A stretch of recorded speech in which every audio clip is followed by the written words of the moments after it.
voulais parler de l'examen de conscience tel que je l'entends.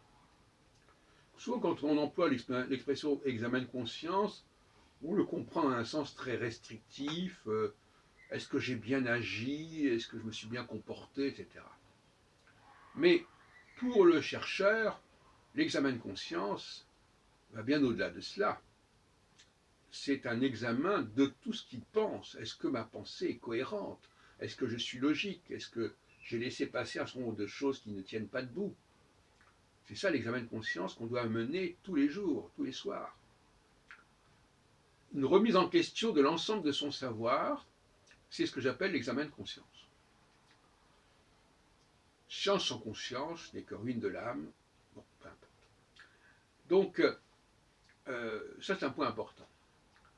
Et puis, je suis en train actuellement d'écouter Étienne Klein. Il nous parle tout le temps de l'expérience de Galilée. Et il montre, il rappelle que Galilée, par rapport à la chute des corps, a montré que, voilà, quel que soit le poids d'un corps, il tombe à la même vitesse. Ce qui va à l'encontre de l'observation. Et il explique ce paradoxe. Par exemple, quand on laisse tomber une balle de ping-pong, une balle de tennis, et puis, je sais pas moi, une balle de pétanque, par exemple, normalement, la balle de pétanque, surtout quand elle est en métal, elle tombe plus vite que la balle de tennis. Bon, je ne rentre pas dans les détails de ces explications. Ce que je note, c'est qu'il dit, oui, ça tombe plus vite parce qu'il y a d'autres facteurs qui viennent corriger la chose. Donc là, c'est un raisonnement de physicien.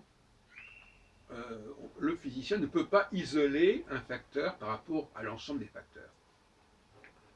En revanche, quand je regarde ce réveil, eh bien, il fonctionne. Son fonctionnement ne dépend pas des éléments extérieurs. Il n'a pas à être combiné avec d'autres éléments que celui-même. Et c'est la différence entre la science et la technique. C'est pour ça que les scientifiques ont du mal à comprendre la technique, peut-être inversement aussi, parce qu'ils considèrent que ce qui est vrai en science doit être vrai en technique. Or, c'est faux. Dans le domaine de la technique, un outil a un mode de fonctionnement qui est ce qu'il est, quel que soit l'environnement. De même que, par exemple, quand je mets un disque ou un CD, il va jouer ce qu'il a à jouer sans qu'il tienne absolument compte de ce qui se passe autour de lui. Ni le public, ni qui est là. Donc, ce n'est pas du tout la même logique qu'en physique, ou dans d'autres domaines du même ordre, comme le domaine du vivant, par exemple. Donc, il y a quelque chose là qui est immuable en technique.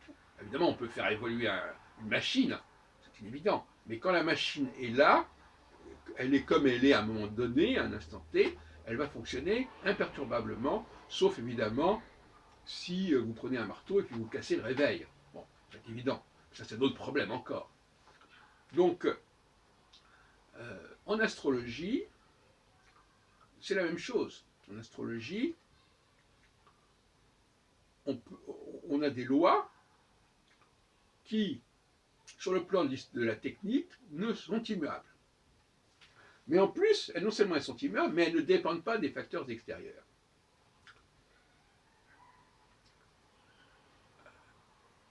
Alors, l'erreur des astrologues, c'est de prendre le problème à l'envers. C'est-à-dire, voilà, je pars de ce que j'observe que le monde est complexe, donc je vais créer une structure complexe au niveau astronomique. C'est un contresens. La complexité de départ ne peut pas servir de fondement au raisonnement scientifique. Il faut prendre le problème à l'envers, il faut partir d'un système qui soit bien défini, une loi, et après comprendre. Alors si c'est dans le domaine de la physique, comprendre pourquoi cette loi peut varier selon les environnements, ou au contraire, que cette loi, elle doit être simple, et au niveau technique, elle ne peut pas changer. Alors, curieusement d'ailleurs, Klein rappelle l'histoire d'Uranus et de Neptune, pour illustrer son propos, que les astres connaissent bien, savoir que les perturbations d'Uranus, par rapport à la loi normale, donc là on est en plein dans la physique, s'expliquent par la présence d'une planète au-delà d'Uranus, qui va s'appeler Neptune, et c'est ce qui s'est passé.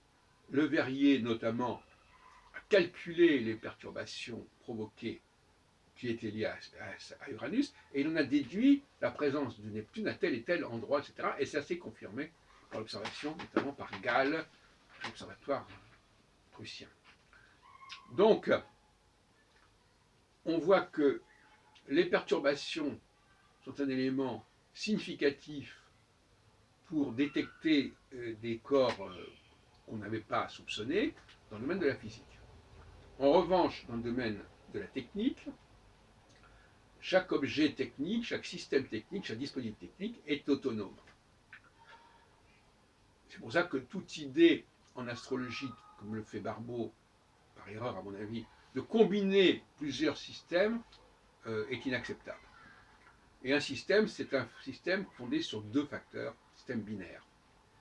Donc on peut dire par exemple qu'il y a un cycle Jupiter, Saturne, Neptune, un cycle Jupiter, Pluton, etc., tout ce qu'on voudra sur le point. Mais on ne peut pas les mélanger, on ne peut pas les combiner. On peut les juxtaposer, hein, je peux faire marcher en même temps plusieurs systèmes, mais ils ne vont pas interférer. Ils vont interférer pour l'observateur, pour le sujet. Mais eux-mêmes, en tant que fonctionnement, ils vont fonctionner chacun dans son coin. Ce n'est pas forcément une bonne chose, mais c'est comme ça. D'ailleurs, à ce propos, je dirais que les hommes ont tendance à fonctionner plus comme des objets physiques et les femmes comme des objets techniques. C'est-à-dire que quelqu'un qui prend la parole, un homme qui prend la parole, il va tenir compte de ce qui se passe autour de lui, des interlocuteurs qu'il a en face de lui. La femme, elle risque plutôt de débiter son propos sans tenir compte le moins du monde de cet interlocuteur. En partant du principe que voilà, bon, il y a un truc qui sort, il faut que ça sorte. Et puis en plus, quand elle commence un truc, il faut que ça se termine. Elle ne peut pas, le sens du débat, d'être interrompue, de tenir compte des objections des uns et des autres, ça la perturbe. Voilà ce que je voulais dire globalement dans cette petite causerie.